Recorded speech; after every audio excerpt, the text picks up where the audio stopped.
Titingnan natin na ngayon ang lugar ng Ebanghelyo sa kasalukuyang dispensasyon ng biyaya. Pangunahin dito ang napaka-importanting katotohanan na ang Ebanghelyo ang mismong kapangyarihan ng Diyos para sa ikaliligtas ng bawat sumasampalataya. Yan ay mababasa natin dito sa Roma Kapitulo 1 na dito sinabi ni Pablo sa talatang 16, sapagkat hindi ko ikinahihiya ang Ebanghelyo, sapagkat siyang kapangyarihan ng Diyos sa ikaliligtas ng bawat sumasampalataya, unay sa Hudyo at gayon din sa Griego. Napakalinaw na kung merong makapagliligtas sa tao, sa ating mga tao, galing sa kapangyarihan ng kasalanan at ganon din ang kamatayan, nangangailangan ng isang kapangyarihang higit kaysa sa dalawang persang ito, ang persa ng kasalanan at ng kamatayan. At walang ibang kapangyarihan na may kayang gumapi sa kasalanan na umaalipin sa tao mula pa ng pagkakasala ng unang taong si Adan at ang kanyang naging lahi, pamilya, ang lahi ng sangkatauhan na inalipin nga ng kasalanan.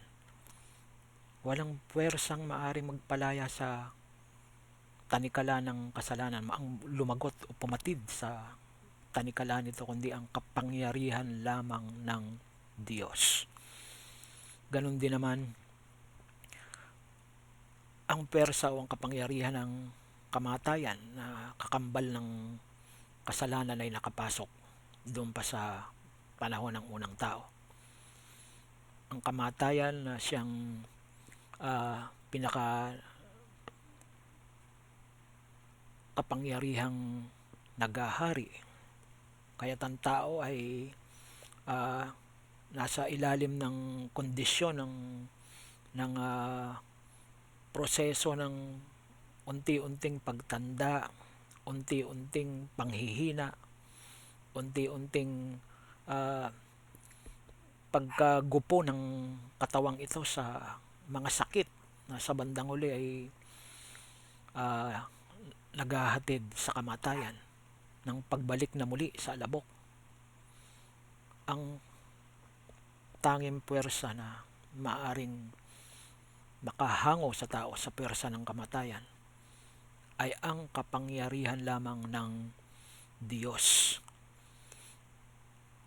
At isama pa natin dito na nandyan din ang puwersa ng Diablo bilang kaaway ng tao, kaaway ng Panginoong Jesucristo, kaaway ng Diyos, bilang kasalungat na puwersa ng katotohanan na lumilin lang ng daraya. At nandiyan din ang puwersa ng sanglibutan na humahalina at bumibihag sa puso't isip ng tao upang limutin ang kaugnayan niya sa Diyos, sa walang hanggan, sa espiritu. At ang maging focus ng tao ay ang buhay na naririto lamang sa mundong ito at sa mga bagay na nakikita, na amoy, mga bagay na nasa ilalim ng at nasasaklaw lamang ng kanyang limang pandamdam. Yan ang sanglibutan na bumibilanggo sa tao sa ganitong buhay na nakaugat lamang sa material at upang kalimutan ang tunay na pundasyon at koneksyon ng buhay sa Diyos na manglilikha. At ganoon din ang laman. Ang layunin ng laman ay lubusang alisin sa puso't isipan ng tao ang tunay na kagalakan, ang tunay na kaligayahan na nasa sa Diyos, ang pagkaalam ng katotohanan ng Diyos at ng Espiritu, at upang bulagin ang tao sa pansamantala at makalaman lamang na kasiyahan na narito sa mundo, sa mga lumilipas na mga bagay. Kaya't yan ay sari-saring puwersa yan, na ang layunin ng mga nabanggit na yan, ang kasalanan, ang kamatayan, ganoon din ang dyablo, ang sanglibutan, ang laman, mga puwersang ang layunin yan ay ihiwalay ang tao sa Diyos, at manatili ang tao sa kalagayan ng kaabahan at ng sumpa. Walang puwersa, walang kapangyarihang maaring makapagligtas sa lahat ng mga nabanggit na yan, kundi ang kapangyarihan lamang ng Diyos na marunong sa lahat, makapangyarihan sa lahat.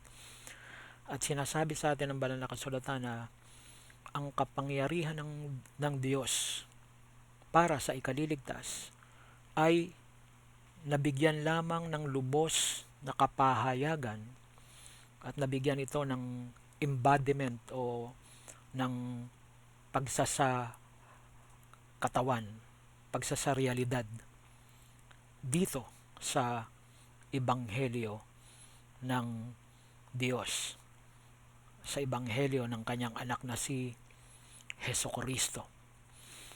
Kung kaya't ang ibang mga tinatawag din kuno na ebanghelyo, tinatawag din kuno na gospel, tinatawag din kuno na mga mensahe ng Diyos, maaring ipangako sa atin ang prosperity o kasaganahan o ganito at ganong mga bagay sa buhay na ito. Ngunit hindi nilulunasan ng mga ito yung pinaka ugat ng problema ng sangkatauhan. At ang pinakaugat ng problema ng sangkatauhan ay ang presensya ng kasalanan. Sapagkat hanggang ang kasalanan ay naririyan, nandiyan din ang lahat ng pagdurusa na sa bandang huli ay nauuwi sa kamatayan. Kung iisipin natin ang lahat ng mga nagbibigay ng pasakit, pagdurusa at matinding paghihirap sa sangkatauhan, at hindi lamang sa sangkatauhan kundi pati yung mga nasa ilalim ng tao na mga nilalang na nadamay sa sumpa na dulot ng kasalanan. Ang dahilan ng lahat ng mga ito ay nakaugat sa kasalanan. Bakit may nangyayaring kamatayan sa mundong ito, pagpapatayan, krimen, at sari-saring mga pang-aabuso, sari-saring mga kabuktutan at kasamaan? Lahat ng ito ay manifestasyon ng kasalanan. Kung kaya't lahat ng mga nakikita nating krimen, maging yan man ay pagpatay sa tao, murder, maging yan man ay pagnanakaw, panghuhold up, pangingidnap, at kung ano-ano pang mga kabuktutan at mga korupsyon, maging sa level ng politika, maging sa level ng relihiyon, at kung sa ano pa mang antas ng lipunan. Lahat ng ito ay ekspresyon lamang ito ng kasalanan na nakabaon sa laman ng tao, nananahan sa laman ng tao. Yung tinatawag ni Pablo sa Roma Kapitulo 7 na indwelling sin. Kung kaya't makikita natin na walang puwersa na maaring makapag-alis ng kasalanan, kundi ang kapangyarihan lamang ng Diyos. At sinasabi sa atin ng ebanghelyo na, o sinasabi sa atin sa banal na kasulatan na ang kapangyarihan na ito ng Diyos ay mismong nabigyan ng ganap na pagpapahayag sa ebanghelyo o sa mabuting balita na ipinadala ng Diyos. Ang ebanghelyo na ito na para sa ikaliligtas. Kaya sa unang Korinto kapitulo 15 sinabi ni Pablo ang ganitong pananalita. Ngayon ipinatatalastas ko sa inyo mga kapatid ang ebanghelyo na sa inyo ay aking ipinangaral, na inyo namang tinanggap, na siya naman inyong pinananatilihan. Sa pamamagitan naman ito'y ligtas kayo. Pansinin ninyo na ang ebanghelyo daw na ipinangaral ni Apostol Pablo na tinanggap ng mga taga-Korinto na ito ring ebanghelyong ito na kanilang pinananatilihan, sa pamamagitan daw ng ebanghelyong ito'y ligtas kayo. Ligtas ang mga taga-Korinto. Ibig sabihin nito, ang ebanghelyo, gaya ng sinasabi sa Roma 1:16, ang mismo talagang kasangkapan ng Diyos para sa kaligtasan. Hindi sinabi rito na sa pamamagitan ng iglesia ay ligtas kayo, sa pamamagitan ng bautismo sa tubig ay ligtas kayo, sa pamamagitan ng pagsunod sa kautusan ni Moises ay ligtas kayo, sa pamamagitan ng ganitong mga alituntunin, sa pamamagitan ng ganitong filosofiya o sa pamamagitan ng ganito at ganong bagay ay ligtas kayo. Hindi. Wala sa ganong mga bagay. Wala sa ganito at ganong mortal na tao. Ang kaligtasan, sabi rito, ay sa pamamagitan nito. At ang tinutukoy ng word na nito ay yung ebanghelyo, yung mabuting balita na ang ipinakikilala sa atin ay ang Kristo ng Diyos na namatay doon sa krus nang dahil sa ating mga kasalanan, inilibing, at sa ikatatlong araw ay muling nabuhay. Kaya makikita natin actually yan sa konteksto. Sabi sa verse 3, sapagkat ibinigay ko sa inyo una sa lahat, ang akin namang tinanggap na si Kristo ay namatay dahil sa ating mga kasalanan, ayon sa mga kasulatan, at siya'y inilibing, at siya'y muling binuhay ng ikatlong araw, ayon sa mga kasulatan. Yan yung ebanghelyong ibinigay ni Pablo na tinanggap ng mga taga-Korinto. Yung katotohanan na naghahayag na si Kristo ay namatay dahil sa ating mga kasalanan. Ang Panginoong Kristo sa kanyang sarili bilang tao ay sakdal, banal, walang bahid ng ano pamang kasalanan. Sinasabi sa atin ng banal na kasulatan na siya ang tanging walang dungis, walang batik na kordero ng Diyos. At sa kabila nito na ang Panginoong Kristo sa isip, salita at sa gawa, kailan pa man ay hindi nagkasala. At pawang pagtalima lamang sa Diyos ang kanyang ginawa. Siya ay ipinanganak sa ilalim ng kautusan, at sa ilalim ng kautusan na yan, mula sa kanyang pagsilang hanggang sa kanyang kamatayan sa krus, ay pawang perpektong pagtupad, pagsasaganap lamang ang kanyang ginawa. Ngunit siya na nag-iisang nakasunod sa Diyos, nakatupad sa kanyang batas. Siya na nag-iisang banal ay namatay doon sa krus. Paano nangyari 'yon? Hindi siya namatay doon sa krus nang dahil sa ano pamang nagawa niya na kasalanan, sapagkat walang kasalanan ng Panginoon. Ang sabi ng banal na kasulatan dito sa unang Korinto 15:3, si Kristo ay namatay dahil sa ating mga kasalanan. So ang dahilan ay wala sa kanya, kundi nasa sa atin pala ang dahilan ng kanyang kamatayan, dahil sa ating mga kasalanan. Kung kaya't ang kamatayan ng Panginoong Kristo ang naging sapat na pangtubos para sa kasalanan ni Adan na nakapasok doon sa simula, ipinasok sa sanglibutan.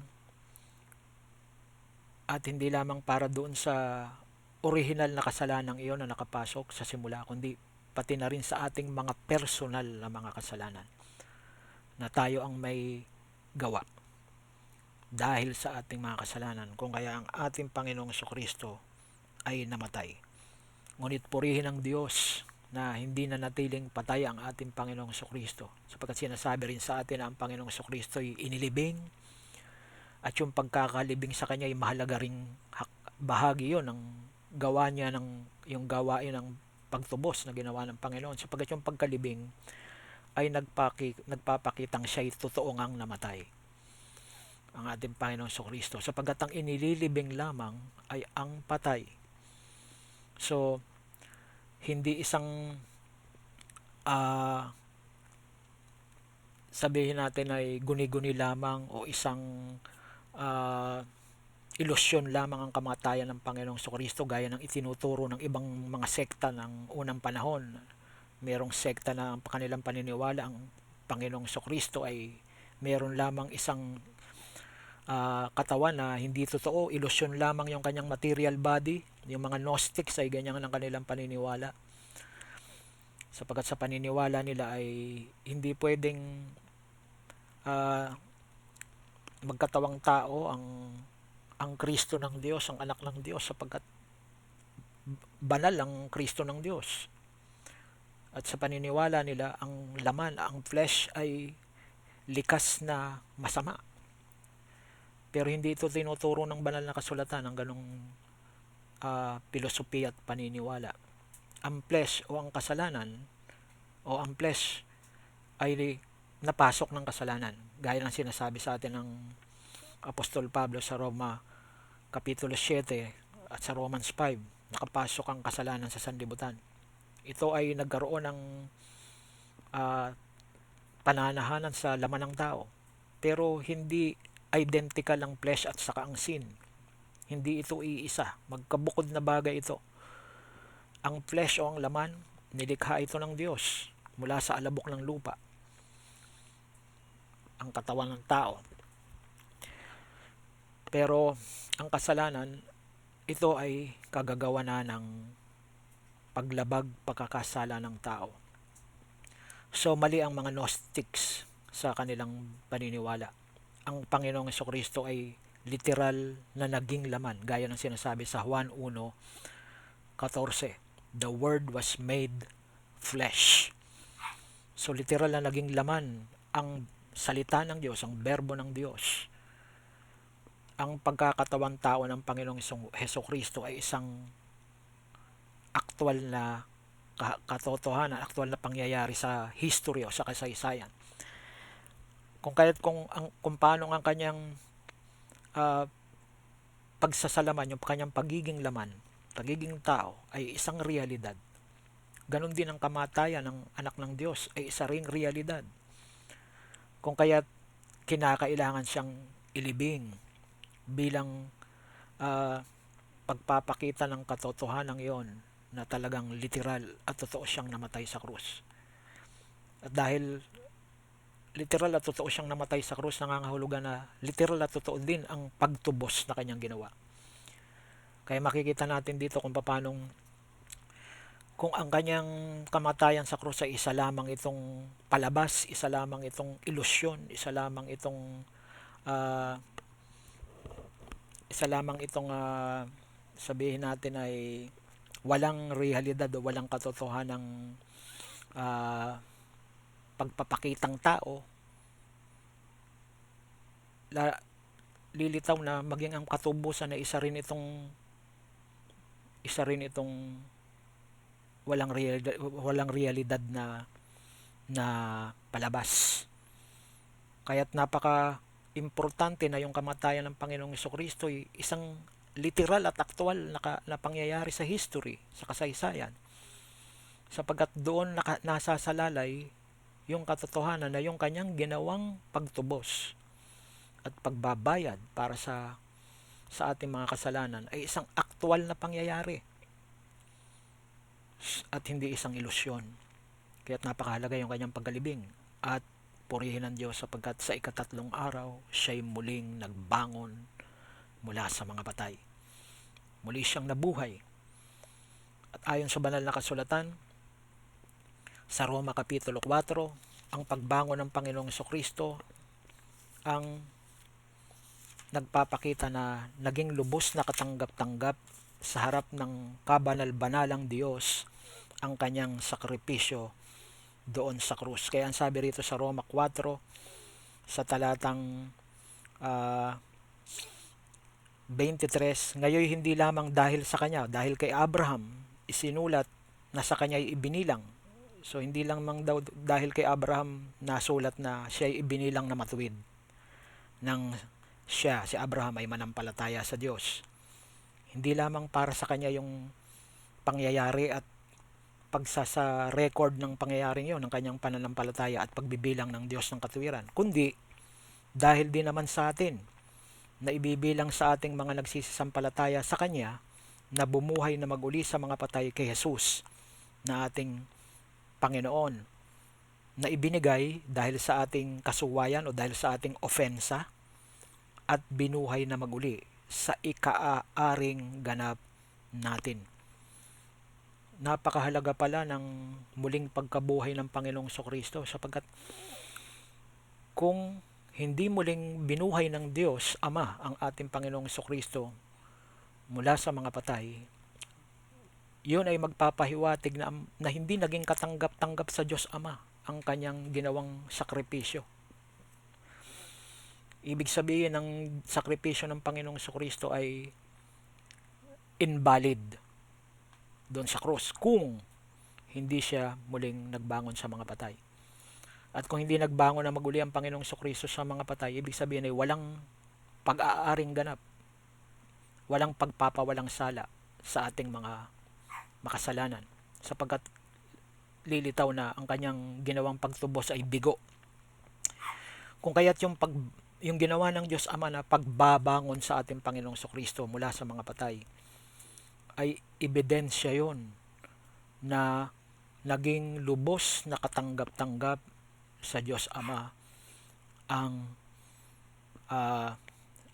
pag-aalay na ginawa ng Panginoong Kristo doon sa krus ng Kalbaryo, nang doon ay ibubu niya ng kanyang patigisin ang kanyang mahal na dugo, ang kanyang mahalagang dugo, yung pag-aalay ng kanyang buhay doon sa krus ng Kalbaryo. Kung kaya napakahalaga ng muling pagkabuhay ng ating Panginoong Kristo ng ikatatlong araw mula sa mga patay. At dito ipinakikita din ng banal na kasulatan ng ebanghelyo ng Diyos na ang ating Panginoong Kristo lamang ang nag-iisangang tunay na tagapagligtas ng sanglibutan, tagapagligtas ng sangkatauhan. Sapagkat marami ring mga tinatawag na tagapagligtas, tinatawag na Kristo, ang ibang mga relihiyon, ang ibang mga sekta dito sa sanglibutan, mga tinatawag din na mga nagdadala ng kaligtasan sa tao. Ngunit nasa saan sila? Ang Hinduism ay merong ipinakikilalang Krishna na isa ring tagapagligtas, pinakikilalang Diyos ng ibang mga grupo, mga sekta sa loob ng Hinduismo. Pero sinasabi mismo, maging ng kanilang sariling Vedas, ng kanilang mga tinuturing na sagradong mga aklat, na si Krishna ay namatay. Namatay siya. At hindi siya muling nabuhay. Sinasabing nagre-reincarnate siya, nagre-incarnate. Pero sa paniniwala nila, hindi espesyal ang reinkarnasyon sapagkat kahit sinong iba pang mga nilalang ay nagre-reincarnate din sa kanilang paniniwala. Pati nga mga halaman, mga hayop, ang mga kaluluwa ng mga ito ay nagre-reincarnate. So namatay si Krishna, walang resurrection. Sinasabing nag-reincarnate sa iba pang mga form, pero hindi nag-resurrect. Si Buddha, Gautama Buddha, Sinasabi ring isa ring tagapagligtas sa isang paraan. Dala-dala naman niya ay enlightenment ayon sa kanilang filosofiya at paniniwala. Ngunit ang libingan ni Buddha, ni Siddhartha ay tinatangisan pa rin hanggang ngayon ng kanyang mga alagad sapagkat hindi siya muling nabuhay. Ang relihiyon ng Islam, sinasabing si Muhammad ang pinaka last messenger of God, ang pinakahuling mensahero ng Diyos. Namatay si Muhammad. Nasaan siya? Hanggang ngayon ay patay pa rin siya. Merong mga sekta na nagsasabing yung kanilang founder ang last messenger of God. Napakaraming mga ganyang pag-aangkin. Ngunit lahat ng mga founders na yan ng mga church, mga religion, namatay sila at nananatiling patay hanggang sa mga oras na to at tinatangisan ng kanilang mga tagasunod. Yan ang ebidensya na lahat sila ay hindi tunay na tagapagligtas. Lahat sila ay mga huwad.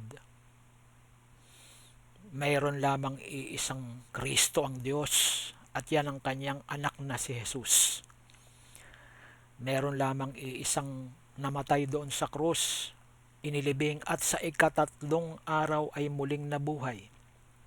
Yan ang ating Panginoong Hesukristo. Kung kaya naman ang kanyang kamatayan, pagkalibing at muling pagkabuhay ng ikatatlong araw ang tunay na mabuting balita na nagsasabi sa atin na ang kasalanan ay tunay ngang nagapi ng Panginoong Hesukristo at pati ang daladala nitong kamatayan ay nagapi niya. Kaya nga ang ebanghelyo ay ebanghelyo eh. Kaya ito ay mabuting balita. Sapagkat sinasabi sa atin ng ebanghelyo na maging ang kasalanan at kamatayan ay meron ding wakas. Ang mga persang ito ay meron ding pagkatalo, meron din itong pagtatapos. So sa panig ng Panginoong Hesukristo, ang kamatayan at ang kasalanan at ang kamatayan ay tapos na ang mga ito. Ang katubusan ng kaligtasan ay isa ng kompleto, sapat na gawa doon sa krus. Kaya nga ang sabi ng Panginoong Hesus sa krus, it is finished. Naganap na. Tetelestai, bayad ng lahat. Sapagat doon sa krus ng Kalbaryo ay kanyang lubos na naisaganap ang pagtubos na kinakailangan para sa kaligtasan ng sangkatauhan. At sa